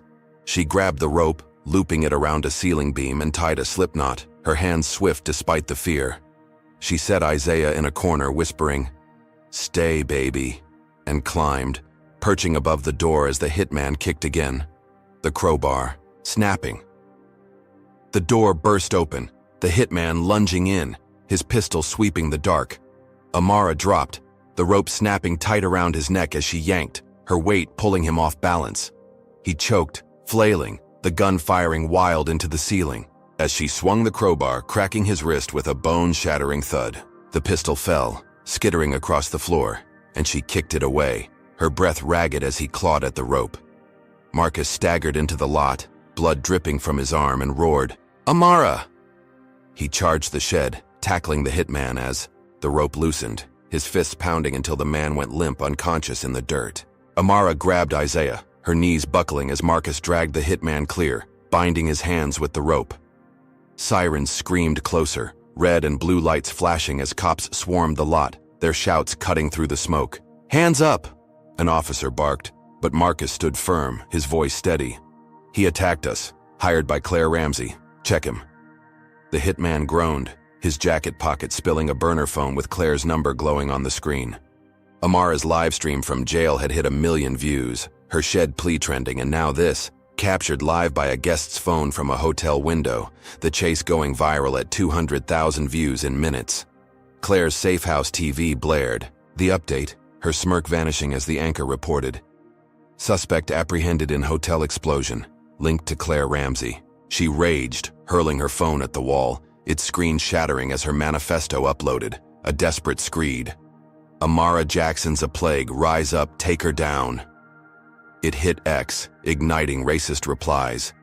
But the tide was shifting, her hitman's, failure exposed, her lies crumbling.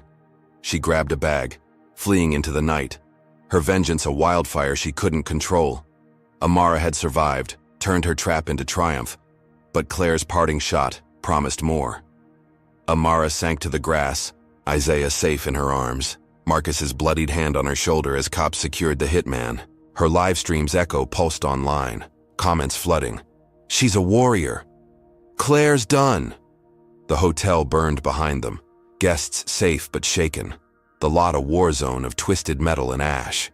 She'd outsmarted the hitman, Marcus's, fight buying her time, yet Claire's manifesto loomed, a shadow over her fragile win. "She's not finished," Amara whispered, her voice hoarse as Marcus nodded, his eyes dark. "Neither are we."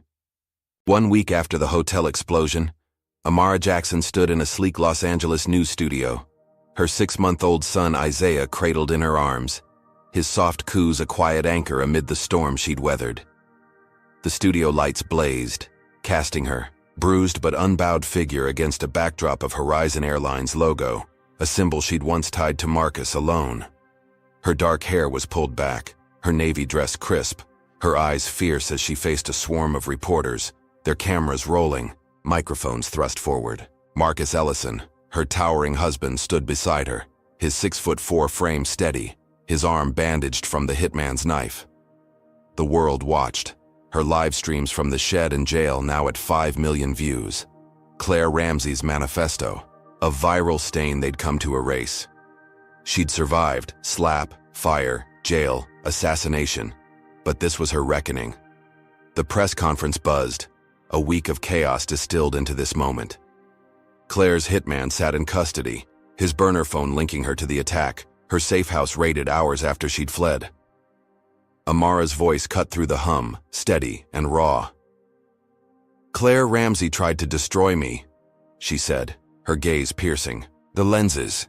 She slapped me, framed me, burned my home, sent a killer after my family, all because I dared to sit in first class with my son. She turned hate into a weapon, but I'm still here." The room hushed, reporters scribbling, as she held up a tablet, Claire's manifesto glowing on the screen. A screed of racist venom that had ignited her followers, now backfiring as X flagged it, accounts banned in droves. Claire's empire of hate collapsed, her arrest unfolding live on every network. She'd been caught in a sting, lured to a gas station by an undercover cop posing as a supporter. Her blonde hair matted, her pale face twisted with fury as cuffs snapped shut. "You'll never belong," she screamed, her voice shrill as officers dragged her to a squad car, her manifesto's echoes drowned by boos from a crowd that had once cheered her. The hitman's confession sealed her fate. Attempted murder, conspiracy, bribery, charges piling high as Ted, her union rep, flipped, spilling secrets to save himself. Claire's reign was ash, her power stripped bare. Amara's chest swelled, her bruises a testament to her fight as she continued, her voice rising. She thought she could break me, turn the world against me. But you saw me, millions of you. You shared my truth, and it stopped her. The reporters nodded, some clapping, their pens pausing as her words sank in. Marcus squeezed her shoulder, his deep voice silent but his presence a fortress. The studio hummed with vindication. Her journey from victim to survivor, a story they couldn't resist. She'd outsmarted Claire at every turn. Live streams, Tara's note, the shed trap, and now stood tall, the mob's fire a memory she'd turned to strength. Then came the twist. Marcus stepped forward, his bandaged arm raised, his voice a deep rumble that silenced the room. "I've run Horizon Airlines long enough," he said, his brown eyes locking with Amara's. "I'm stepping down. Effective today. My wife Amara Jackson is your new CEO." The studio erupted, gasps and shouts colliding as cameras flashed, reporters scrambling to process the bombshell. Amara's jaw dropped, her breath catching as she stared at him, Isaiah squirming in, her stunned grip. "Marcus, what?" she whispered, but he smiled, his hand firm on hers. "You've earned it. You're the heart of this fight." The room spun, Amara's mind reeling as the implications sank in. CEO. Not just a survivor, but the power behind Horizon, a throne Claire had coveted and lost. Reporters surged, questions flying. Why now? What's her plan?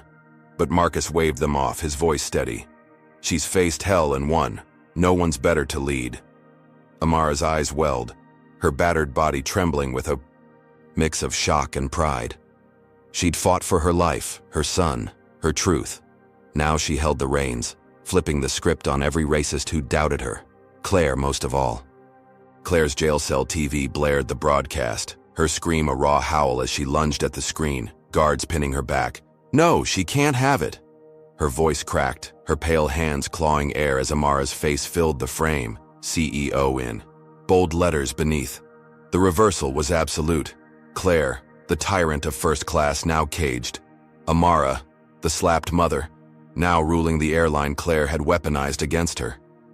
The guards smirked, one muttering, "Guess you lost, Ramsey," as her manifesto's last echoes faded, her followers scattering like roaches in light. Amara took the podium, her voice steadying as she gripped the mic, Isaiah's coos a soft rhythm beside her. "Horizon's changing," she said, her tone steel and silk. "My first order. Anyone who spews hate like Claire Ramsey is banned from our flights, for life." The room cheered, applause thundering as Marcus nodded. His eye, pride a quiet fire. She'd turned survival into power, her battered hands rewriting the rules Claire had lived by. The reporters scribbled, headlines forming, "From victim to victor, Amara Jackson takes Horizon." As the studio pulsed with a new energy, her reign beginning where Claire's ended. The broadcast cut to Claire's cell, her final scream drowned by Amara's voice, a poetic echo of the intercom that had sparked this war. "You'll never belong," Claire had shrieked, but Amara did, more than Claire could fathom. The studio lights dimmed, the press conference winding down. But Amara lingered, her eyes on the horizon beyond the glass. She'd faced a slap, a smear, a mob, a fire, a jail, a hitman, each blow heavier, each counterattack from Claire more ruthless. Yet here she stood, not just free, but commanding, her victory a middle finger to the hate that had tried to crush her. Marcus leaned close, his whisper warm against her ear. "You're unstoppable." Amara smiled, faint but fierce, her fingers brushing Isaiah's curls. "We are," she corrected, her voice a vow. The reporters dispersed, the cameras stilled, but her story burned on. 5 million views and climbing, a tidal wave Claire couldn't outrun. The airline was hers, the power hers, the future hers. She'd flipped the world upside down, a black mother with a baby now the face of Horizon, a legacy born from ash and defiance. Claire slumped in her cell, the TV dark, her screams fading to silence as the guards walked away. Her manifesto, her mob, her hitman, all dust. Amara's first order banned her kind, a poetic end to a war she'd started with a slap. The jail walls closed in, her power a memory, while Amara's soared, a reversal so complete it left no room for doubt. The studio emptied, Los Angeles sprawling beyond, and Amara stepped into her new life, battered but unbroken, her son in her arms, her husband at her side, her throne secured. This gripping tale of Amara Jackson's battle against Claire Ramsey offers profound lessons rooted in resilience, justice, and the fight against systemic hate. First, it reveals the raw power of perseverance. Amara faced a slap, a smear campaign, a mob, a burning home, jail, and a hitman, each blow fueled by racism, yet she never broke. Her story teaches us that strength isn't loud, it's the quiet will to stand up again and again, against overwhelming odds. Second, it exposes the danger of unchecked prejudice. Claire's assumption that Amara didn't belong in first class spiraled into a war of hate, showing how bias, when given power, can destroy lives. It's a stark reminder to question our own judgments and confront the stereotypes we carry.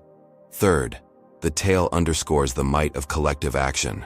Amara's live streams turned strangers into allies, toppling Claire's lies with truth amplified by millions.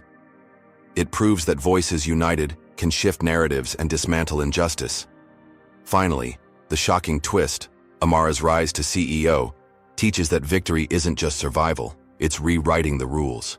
She turned pain into power, banning hate from Horizon Airlines, proving that those who endure can redefine the systems that oppressed them.